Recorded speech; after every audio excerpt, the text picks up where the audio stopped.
বাংলাদেশি হাফেজরা এখন দেশের গণ্ডি পেরিয়ে বিদেশেও মুখ উজ্জ্বল করছেন। মালদ্বীপে মুগ্ধতা ছড়াচ্ছেন বাংলাদেশি হাফেজ শেখ মাহমুদুল হাসান আশরাফি। দেশটির রাষ্ট্রীয় আমন্ত্রণ পেয়ে তারাবি নামাজ পড়াচ্ছেন বাংলাদেশের কিশোরগঞ্জের দৃষ্টি প্রতিবন্ধী হাফেজ মাহমুদুল হাসান। তার এই সুমধুর তেলাওয়াত ও হৃদয় কাড়া সুরে মুগ্ধ স্থানীয় মালদ্বীপিয়ানদের পাশাপাশি প্রবাসী বাংলাদেশিরাও।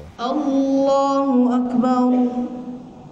আন্তর্জাতিক কোরআন প্রতিযোগিতায় অস্ট্রিয়া, ভারত, ইরান, লিবিয়া সহ বিভিন্ন দেশে অংশগ্রহণ করে তেলাওয়াতের সুর ও মাধুর্যের মাধ্যমে বিশ্বমঞ্চে বাংলাদেশের মর্যাদাকে আরও সমুন্নত করেছেন দৃষ্টি প্রতিবন্ধী এই হাফেজ। পবিত্র আল কোরআন চর্চার ক্ষেত্রে একটি নতুন দৃষ্টান্ত স্থাপন করেছেন তিনি। আমি বাংলাদেশের প্রতিনিধি হয়ে বর্তমানে মালদ্বীপ ইসলামিক মিনিস্ট্রির তত্ত্বাবধানে হলুমাল সিটিতে অবস্থিত মসজিদ আল ওয়ালিদাইনে তারাবির নামাজের ইমাম হিসেবে দায়িত্ব পালন করছি।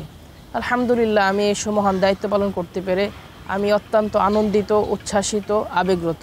আমাদেরকে বইয়ের বিশ্বে যেভাবে মূল্যায়ন করা হয়, সব মশার বিরুদ্ধে সুরক্ষা দিতে এলো বসুন্ধরা এক্সট্রিম অ্যারোসল। মশার বিরুদ্ধে এক্সট্রিম সুরক্ষা। আমাদের নিজ দেশে এভাবে মূল্যায়ন করা হয় না। তো আমি আহ্বান করব আমাদেরকে যেন রাষ্ট্রীয়ভাবে মূল্যায়ন করা হয়। ইতিপূর্বে আমরা বেশ সারা বিশ্বের মাঝে বাংলাদেশকে রিপ্রেজেন্ট করতে পেরেছি এবং বাংলাদেশের লাল সবুজের পতাকাকে সারা বিশ্বের মাঝে বারবার আমরা তুলে ধরতে পেরেছি। আলহামদুলিল্লাহ, ইতিপূর্বে আমি ইরান, অস্ট্রিয়া, ভারত, লিবিয়া এইসব দেশে কোরআন প্রতিযোগিতায় সারা বিশ্বে ফার্স্ট হয়েছি এবং বাংলাদেশের নামকে সারা বিশ্বের মাঝে তুলে ধরতে পেরেছি।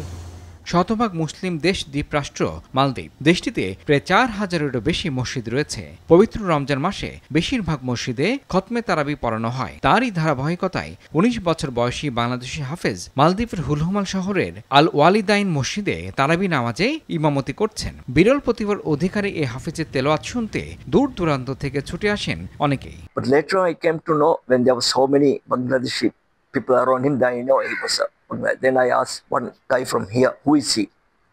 And he told that she's from Bangladesh. ভিন দেশের মাটিতে এই দৃষ্টি প্রতিবন্ধী হাফেজের অর্জন বাংলাদেশের জন্য এক বিরল গৌরবে। তার প্রতিভা ও নিরলস প্রচেষ্টা আন্তর্জাতিক অঙ্গনে পবিত্র আল কোরআনের শিক্ষার প্রসারে নতুন সম্ভাবনার দ্বার উন্মোচন করবে বলে মনে করেন সংশ্লিষ্টরা।